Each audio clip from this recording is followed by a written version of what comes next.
नमस्कार विद्यार्थी व पालक मित्रांनो, मी ऋषिकेश कुलकर्णी आपल्या सर्वांचं वायब्रंट ऍडमिशन गायडन्स या आपल्या युट्यूब चॅनलमध्ये स्वागत करतो. मित्रांनो, यूपी स्टेटसाठी सर्व विद्यार्थ्यांनी रजिस्ट्रेशन केलेलं आहे. वायब्रंटमध्ये आम्ही सर्व विद्यार्थ्यांचा करून देखील दिलेला आहे.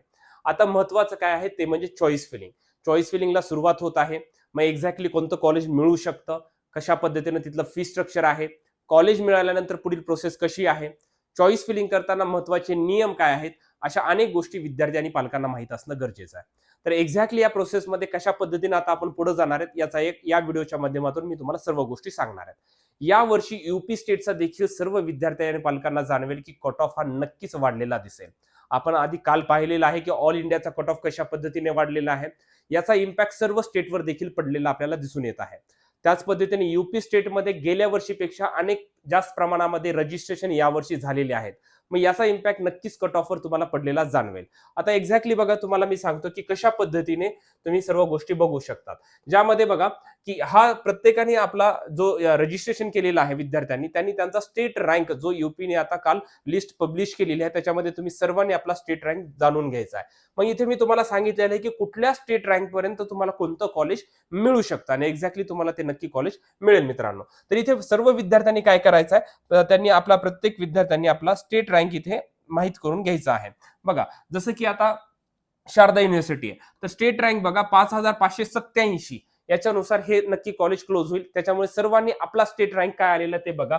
जसं की हिंद बाराबंकी 6511, त्याच्यानंतर मुझफ्फरनगरचं कॉलेज 7945, केडी मथुरा 8891, रोहिलखंडचं बरेली कॉलेज साधारणतः 9301, रामा कानपूर 10,053, म्हणजे असे तुम्ही युनायटेड प्रयागराज 10,276, अशा पद्धतीने हे एसएमएल रँक क्लोज झालेले आहेत सर्व. आणि हे आहे लास्ट इयर. आता हे ऑल इंडिया रँक आहे, त्यांचा हा नीटचा स्कोर होता. तर सर्व विद्यार्थ्यांनी फोकस करायचा आहे या रँकला, दॅट इज एसएमएल रँकला. तिथला स्टेट रँकला तुम्ही फोकस करायचं आणि त्या स्टेट रँकनुसार तुम्हाला साधारणतः कोणतं कॉलेज मिळू शकतं याची पॉसिबिलिटी इथे मी सांगितलेली आहे. ठीक आहे. मग आता ते झाले, हे कॉलेजेस झालं. मग या कॉलेजचं फी स्ट्रक्चर कशा पद्धतीने, तर साधारणतः 11-11.5 लाखापासून ते 13 लाखापर्यंत कॉलेजचे फी स्ट्रक्चर आहेत.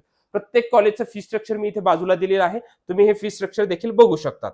मग आता काही कॉलेज देखील यावर्षी नवीन ऍड झालेले आहेत. मग हे नवीन कॉलेज कोणते आहेत, या कॉलेजचं फी स्ट्रक्चर कशा पद्धतीने ते देखील आपण बघूया. ठीक आहे. मग आता बघा, हे कॉलेजचं अशा पद्धतीने हे कॉलेज आहेत आणि यांचं फी स्ट्रक्चर मी सांगितलेलं आहे. आता बघा, काही कॉलेज नवीन झालेले आहेत. जसं की आता हे सरस्वती उन्नाव जुनच कॉलेज आहे, परंतु लास्ट इयरला याला परमिशन फर्स्ट राऊंड मध्ये मिळाली नव्हती. या वर्षीपासून आहे, फर्स्ट राऊंड मध्ये आहे कॉलेज. आता बघा, काही कॉलेज आलेले आहेत, जसे की अजय सेंगल मेडिकल कॉलेज शामलीमध्ये हे कॉलेज आहे. इथं याची फीस आहे 12,14,683. त्याच्यानंतर गोरखपूरमध्ये कॉलेज आहे, त्याची फीस देखील सेम आहे. श्री सिद्धिविनायक संबलमध्ये कॉलेज आहे आणि केएमसी मेडिकल कॉलेज महाराजगंजमध्ये हे कॉलेज आहे. या सर्वांची फी स्ट्रक्चर अगदी सेम आहे, ते म्हणजे 12,14,683. अशा पद्धतीने हे कॉलेज आहेत. यामध्ये तुम्ही ऑप्शन टाकताना बघू शकता, काही कॉलेजेसचे थोडेसे हिडन फीस आहेत. काही कॉलेजच्या हिडन फीस 1 लाख ते 1.25 लाखापर्यंत आहेत. काही कॉलेजच्या 60,000 40,000 अशा आहेत. काही कॉलेज जे काही फीस हिडन फीस आहेत आणि जेवढ्या काही माहिती आहेत, कारण की आपण एक्सपेक्ट करू शकतो की तिथे असं होईलच असं काही नाहीये, परंतु आतापर्यंत काही कॉलेजमध्ये ज्यांचे हिडन फीस थोड्या बहुत प्रमाणामध्ये घेतलेले आहेत, हे नक्कीच आम्ही चॉईस फिलिंगच्या वेळेस विद्यार्थ्याला सांगणार आहेत. त्याच्यानुसार तुम्ही चॉईस फिलिंग करू शकतात. त्याच पद्धतीनं दुसरं आहे की तुम्ही जेव्हा ऑप्शन ठेवणार आहेत त्याच्यामध्ये सुभारती मेडिकल कॉलेज मेरिटचं जे कॉलेज आहे, तर हे मायनॉरिटीसाठी त्यांचं हे चाललेलं आहे परमिशनच्या रिलेटेड, परंतु अजून मिळाली नाहीये. लास्ट इयरला सुद्धा ज्यांचं ऍडमिशन झालेलं आहे अशा विद्यार्थ्याकडून त्यांनी एक बॉन्ड करून घेतात, एक्स्ट्रा 4 लाख म्हणजे 16 लाखापर्यंत तुम्हाला तिथं फीस पडू शकते म्हणून, परंतु फीस ऍक्च्युअली 12 लाखाचीच फीस पडलेली आहे.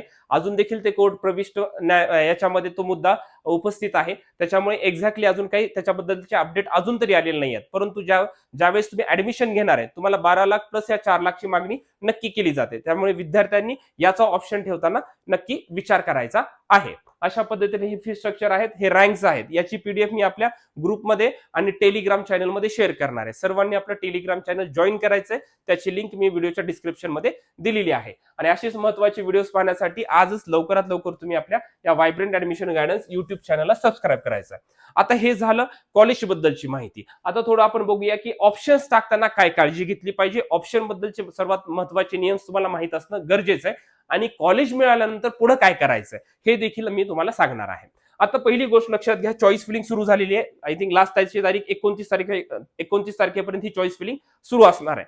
मग या चॉईस फिलिंग करते वेळेस काय करायचं आहे, तर तुम्ही मॅक्झिमम सर्व ऑप्शन्स देऊ शकतात. ठीक आहे, ऑप्शन सर्व देऊ शकतात, पण महत्वाचं लक्षात घ्या की याच्यामध्ये काय आहे की चॉईस फिलिंग आपण केली की ही चॉईस फिलिंग लॉक देखील करावी लागते. आपल्याला चॉईस फिलिंग लॉक करावी लागते. हे ऑटो लॉक होत नाही, लॉक तुम्हालाच करावी लागते. पण हे लॉक केल्यानंतर हे बिलकुल अनलॉक होत नाही. त्याच्यामुळे चॉईस टाकताना विचारपूर्वक चॉईस टाका. जे जिथं जायचंय, जे पाहिजे कॉलेज, जिथं तुम्हाला अपेक्षित वाटत आहे असेच ऑप्शन भरा. कारण की एकदा चॉईसेस भरले आणि आपण ते लॉक केले तर पुन्हा अनलॉक बिलकुल होत नाहीत. हे लक्षात घ्या. सर्वात जास्त महत्वाचा आहे मुद्दा तो दॅट इज चॉईस लॉकिंग बद्दलचा. तर यावेळेस विद्यार्थ्यांनी विचार करून चॉईसेस टाकायचे आणि विचार करूनच ते लॉक करा. तुमचं फायनल झाल्यानंतरच ते चॉईसेस लॉक करा. पुन्हा वाटलं तुम्हाला एखादं कॉलेज ऍड करायचं, एखादं कॉलेज रिमूव्ह करायचंय, बिलकुल पुन्हा काही करता येत नाही. आणि दुसरी महत्वाची गोष्ट, रिझल्ट लागला. रिझल्ट लागल्यानंतर तुम्हाला फर्स्ट राऊंडला फ्री एक्झिट यावर्षी दिलेला आहे. लास्ट इयरला फ्री एक्झिट नव्हतं, तुम्हाला ऍडमिशन घ्यावंच लागत होतं, नाहीतर प्रोसेसच्या बाहेर जात होतात. आता यावर्षी तुम्हाला कॉलेज मिळाल्यानंतर फ्री एक्झिट नक्की दिलेलं आहे.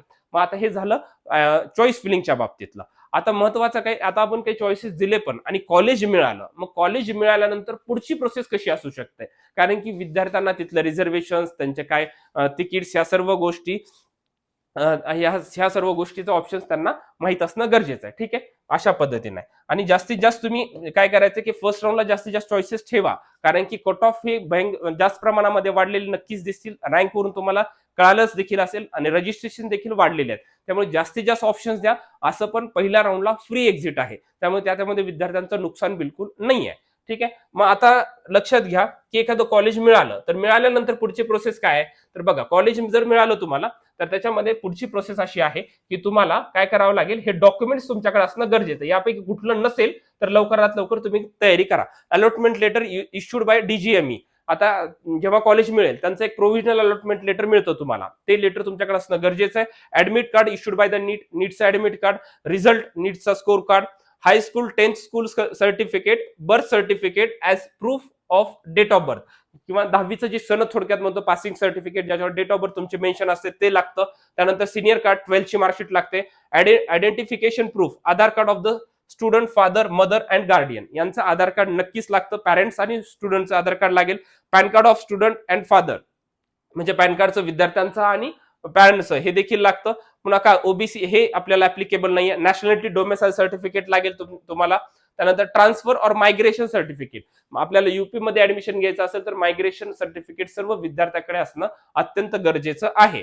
पुन्हा बघा गॅप सर्टिफिकेट, आता जर तुमचा गॅप असेल, तुम्ही रिपीट केलं असेल, नीट एक्झाम रिपीट केली असेल तर तुम्हाला गॅप सर्टिफिकेट लागतं. आणि हे गॅप सर्टिफिकेट सर्व विद्यार्थ्यांनी इंग्लिश फॉर्मॅट मधलं तुमच्यासोबत ठेवा, मराठी मधलं अजिबात चालणार नाही. त्यामुळे गॅप सर्टिफिकेट हे इंग्लिश फॉर्मॅट मधलं असणं गरजेचं आहे. ठीक आहे, त्याच्यानंतर काय सांगितलंय, 10 colour photograph of student which should be same as given in the registration. तुम्ही आता जो रजिस्ट्रेशनचा युपीचा फॉर्म भरलेला आहे, त्या रजिस्ट्रेशनच्या फॉर्म मध्ये जो काही फोटो आहे तोच फोटो, किंवा नीटच्या एक्झामवरचा फोटो, तोच फोटो तुमच्याकडे असणं गरजेचं आहे. आणि त्याचे 10 कलर कॉपी पाहिजेत. 1 passport size colour photograph of each of father, mother and local guardian, तुमच्या पॅरेंट्सची देखील फोटोग्राफ लागतील. पुन्हा काय म्हटलं, 10 सेल्फ ऍड्रेस्ड एनव्हलप्स, त्याची साईज पण दिलेली आहे. अफिक्स पोस्टेज स्टॅम्प्स ऑफ ₹40 रुपयाचं स्टॅम्प जे स्टिकर असतं पोस्टामधून तुम्हाला मिळेल, आणि ते त्याचा एनव्हलप असणं गरजेचं आहे. त्याच्या कॉपीज किती पाहिजेत, एकूण 10 त्याच्या कॉपीज असणं गरजेचं आहे. हे सर्व तुम्हाला documents at the time of admission लागतात, म्हणजे लागतात, हे लक्षात घ्या. ठीक आहे, मग आता हे डॉक्युमेंट्स पण आपले रेडी झाले. मग आता पुढे फीसच्या बाबतीत बघा. फीसच्या बाबतीत काय करायचं, तर सर्वात जास्त महत्वाचं हे आहे की तुम्हाला ज्या कॉलेजचं फी स्ट्रक्चर मी तुम्हाला सांगितलेलं आहे, जसं की इथं पीडीएफ मध्ये सांगितलेलं आहे, 12 लाख 13 लाख जे काही कॉलेज मिळेल तुम्हाला, त्या या एक्झॅक्टली या फीसचा डीडी तुम्हाला तयार करावा लागतो. पण हा डीडी कोणाच्या नावाने करायचा आहे, demand draft in favour of DGMEच्या नावाने काढला जातो. That is director general medical education and training, UP, payable at Lucknow, या नावाने तुम्हाला डीडी बनवावा लागतो. हा डीडी कितीचा बनवायचा, जे कॉलेज मिळाले त्या कॉलेजच्या फी स्ट्रक्चरचा. आणि हा डीडी आता कुठे सबमिट करायचा, तर हा डीडी तुम्हाला सबमिट करावा लागतो नोडल सेंटर वरती. ठीक आहे, आता नोडल सेंटर म्हणजे काय असतं, तर तुम्हाला हे जे काही कॉलेज मिळेल, ठीक आहे, जे काही हे कॉलेज मिळेल, तर या कॉलेजच्या जवळपासचं गव्हर्नमेंट कॉलेज असतं, तिथलं तुमचं नोडल सेंटर असतं. हे नोडल सेंटर तुम्हाला प्रोव्हिजनल मेरिट, जो प्रोव्हिजनल लेटर मिळणार आहे तुम्हाला, कॉलेज मिळालं एखादं जे तुम्हाला 1 नंबरचं मी सांगितलेलं होतं, allotment letter issued by DGME. या अलॉटमेंट लेटरमध्ये तुम्हाला ते नोडल सेंटर दिलेलं असतं. त्या नोडल सेंटरवरती या अमाऊंटचा डीडी काढायचा आणि तिथे जाऊन तो डीडी सबमिट करणं गरजेचं आहे. आणि नंतर मग कॉलेजवरती जाऊन रिमेनिंग ऍडमिशन प्रोसेस, डिपॉझिट्स वगैरे सर्व सबमिट करायचे असतात. परंतु डीडी तुम्हाला नोडल सेंटरवर, हे नोडल सेंटर तुम्हाला तुमच्या प्रोव्हिजनल अलॉटमेंट लेटरमध्ये कळतं. हे ओरिजिनल डॉक्युमेंट्स, त्याचे झेरॉक्स सेट, ह्या सर्व गोष्टी घेऊन जायच्या आहेत ऍडमिशनसाठी. ह्या सर्व गोष्टी तुम्हाला फॉलो करणं गरजेचं आहे. आणि याचं पुन्हा लगेच 30 तारखेला रिझल्ट आहे आणि 1 तारखेपासून पुढे त्यांची ऍडमिशन प्रोसेस आहे. या 4 ते 5 दिवसामध्ये तुम्हाला हे सर्व डॉक्युमेंट्स, ह्या डीडी बनवणे आणि हे ऍडमिशन प्रोसेस फॉलो करणे. डीडी तर तुम्हाला कॉलेज मिळाल्यानंतर काढावा लागेल. अशा पद्धतीने आहे. महत्वाचं सध्या काय आहे, चॉईस फिलिंग. चॉईस फिलिंग करते वेळेस तुम्ही हे SML तुमचे जे आले, स्टेट रँक जे आले UPचे, या स्टेट रँकवर फोकस करा. त्याच्यानुसार फी स्ट्रक्चरचं तुमचं जे काय बजेट आहे त्याच्यानुसार हे करा. काही कॉलेजच्या ज्या हिडन फीस असतील ते नक्कीच आम्ही तुम्हाला आपल्या ग्रुपमध्ये शेअर करणार आहेत. आणि ह्या सर्व गोष्टी महत्वाचं याच्यामध्ये आहे चॉईस फिलिंग. चॉईस फिलिंगला पहिल्या राऊंडला फ्री एक्झिट आहे. चॉईस फिलिंग केल्यानंतर ते लॉक करणं गरजेचं आहे. ऑटो लॉक होत नाही, ते लॉक करावं लागतं. परंतु लॉक करण्यापूर्वी तुम्ही एकदा फिक्स तुमचे ऑप्शन्स ठेवा. एकदा लॉक केलं ते अनलॉक बिलकुल होत नाहीत. याची सर्व विद्यार्थ्यांनी, पालकांनी काळजी घ्यायची आणि ते करूनच तुम्हाला हे ऑप्शन भरायचे आहेत मित्रांनो. अशीच महत्वाची व्हिडिओज पाहण्यासाठी आजच तुम्ही आपल्या वायब्रंट ऍडमिशन गायडन्स या आपल्या युट्यूब चॅनलला नक्की सबस्क्राईब करा मित्रांनो. थँक्यू सो मच मित्रांनो.